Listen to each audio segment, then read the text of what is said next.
Good morning, how are you today? Oh, look what we have over there.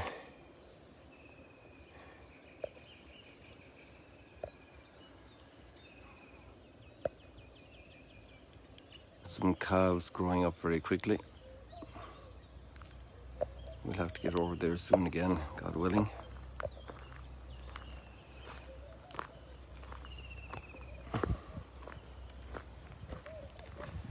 Well, I just showed you the phone there this morning, the other phone, because I had set it up to film, and then I had to stop it and send the WhatsApp for you guys, because some very good friends in North Carolina, Christian friends, some of them watched the live stream. They brought me a new phone. It was all delayed with all the situation of October, and the reason was last fall this phone started giving, the one I've been using for the last almost 4 years, began to give signs that it could crash at any time. And if a phone crashes by the time you get the new one, get it all set up, we'd be out of sunrise stroll and chat. So they eventually got the phone to me, and their flights were cancelled and rescheduled, and eventually somebody else brought the phone to me just before Christmas, who was coming, and then it turns out that it couldn't operate a regular SIM card. That's the little addition that carries the contract with the phone company.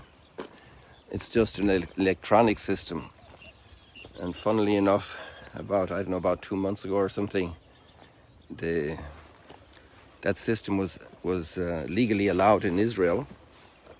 It's a new system, and there are a number of companies, including the company that has our phone contracts, doesn't handle it yet. So somebody had switched over the WhatsApp there for me, and it's in that new phone, and I had set it up to film, so I had to stop and put in the message for you guys that we were going to start. That was the technical reason that blocked me also the last time, about a month ago, forgetting to do it on time. But that's life. We learn as we go, hopefully, and acquire habits. Habits are repeated actions that maintain us in the good or the bad. And they're the good, they're called virtues,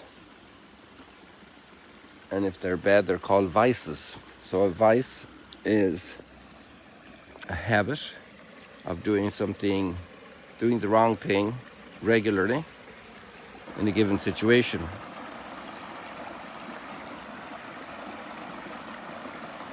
Like turning on television at the beginning of homework, because now there won't be good concentration in the homework, there'll be half the attention will be on the television.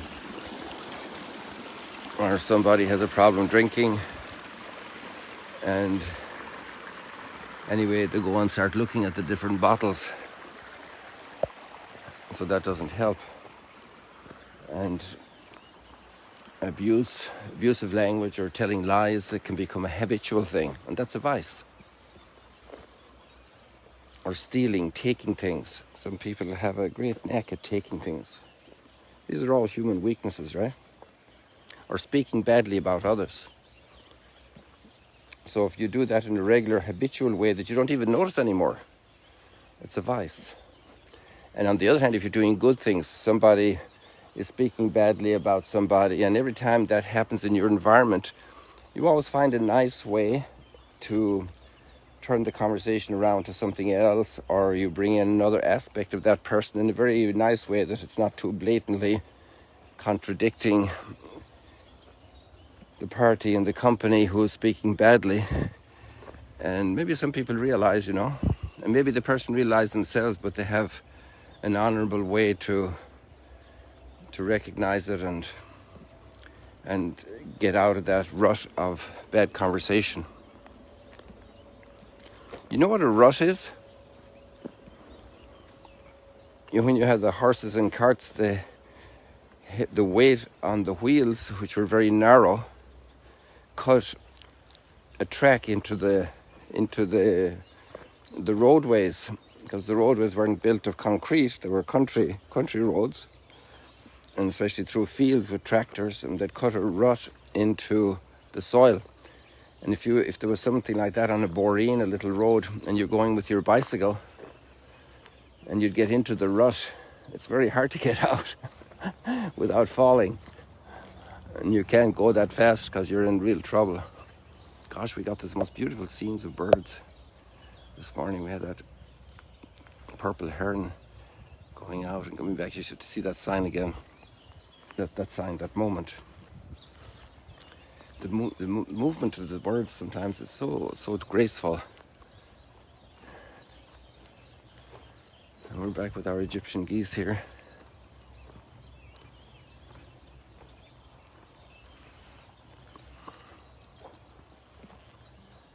All nestled in together here.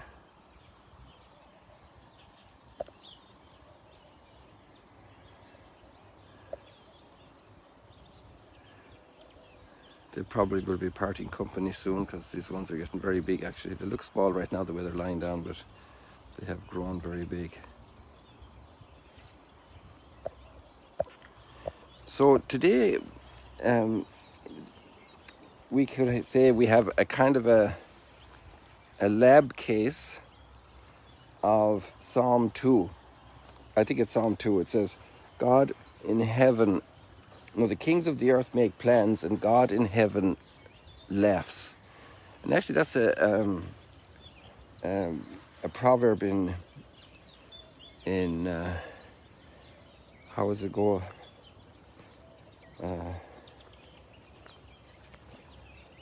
Well, it's a little different application. It's when man proposes and God disposes. But when the kings of the earth make plans, God in heaven laughs. Because usually kings feel a great sense of power, and they can get their will done. And so they feel, in a way, that nothing is going to stop them, and they make plans, and God in heaven is laughing.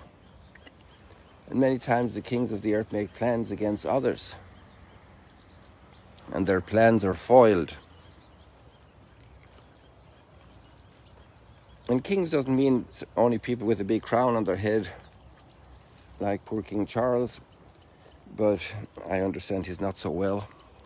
But anybody who has authority, who thinks that they rule the roost, it's amazing how arrogant we can become.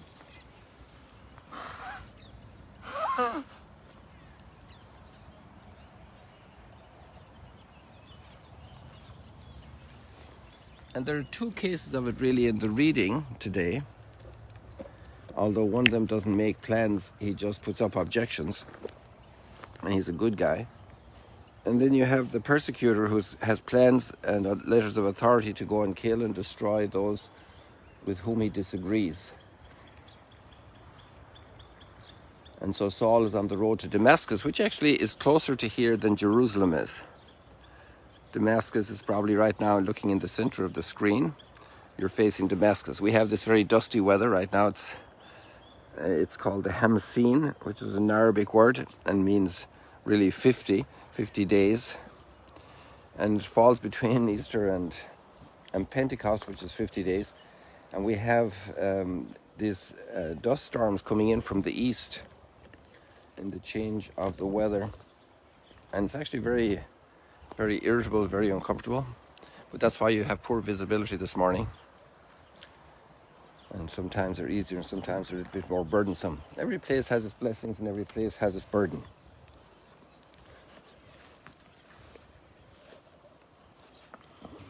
Faraway hills look green, but here they look pretty grey with all this dust.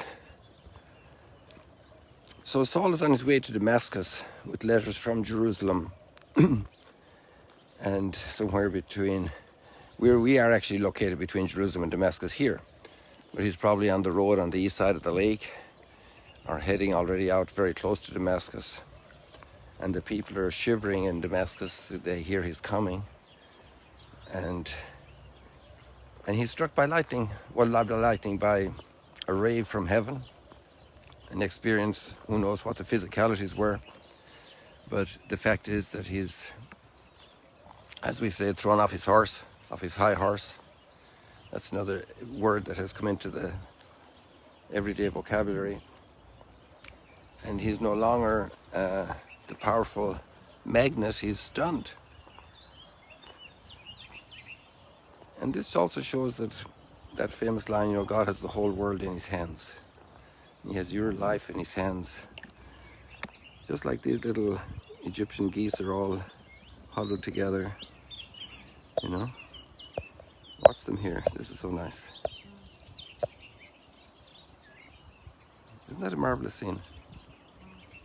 Yeah, she agrees, she says yes. Oh. Oh.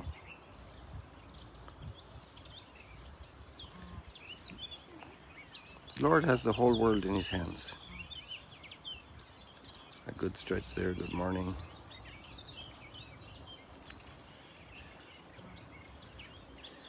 He has the whole world in his hands. And many times the persecutors are not stopped in their tracks. And that's a time for great trust then by God's people. So much suffering has been inflicted.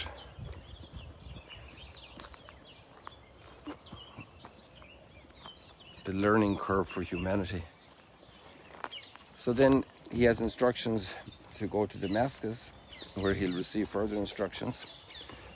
And then meanwhile, Hananias, who's a good guy, probably the leader of the Christian community, is told to welcome Saul. But now he's the leader, so he has responsibility.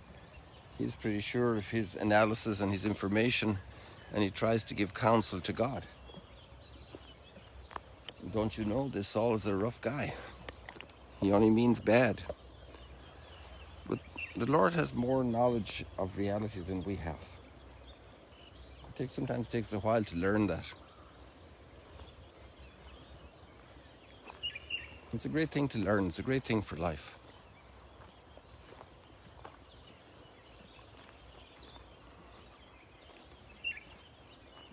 And we're all in situations, in different levels, in family issues, family matters.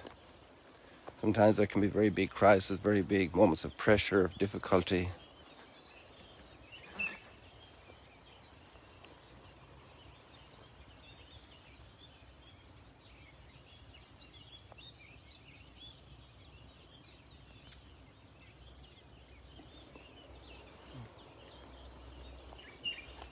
In politics, in the different countries, all different situations, economic woes.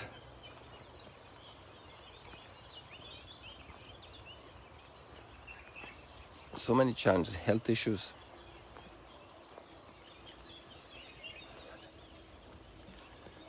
In the good times and the bad times, which is a formula of marriage, in riches and poverty, that love continues, trust continues, faith continues.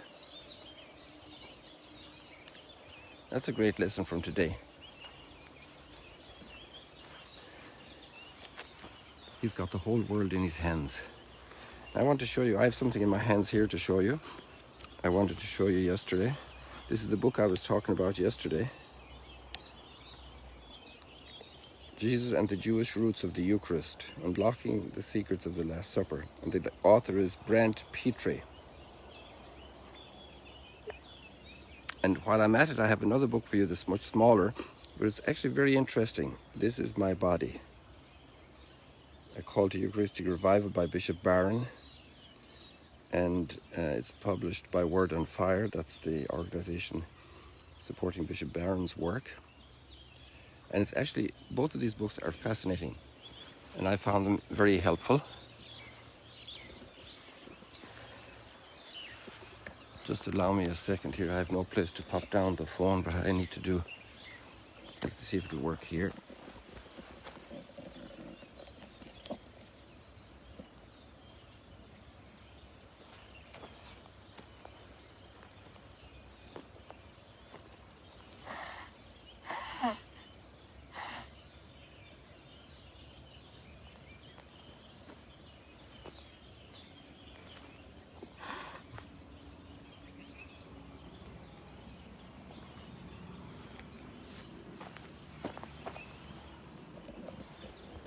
Sorry for the little interruption there, but when I was a child, the barley harvest had a lot of dust, and I've always found it very irritating, and these dust storms, I don't find them very nice.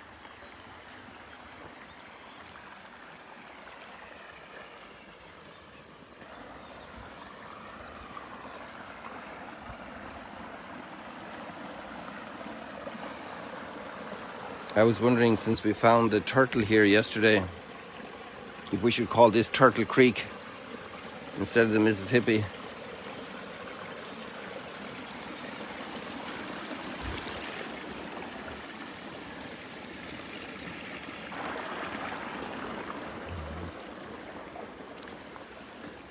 I think we'll leave it like that for today, people. I'd like to do a bit more, but in the circumstances, that'll be fine for now. I wish you many, many blessings. See you later, alligators. The Lord has the whole world in his hands.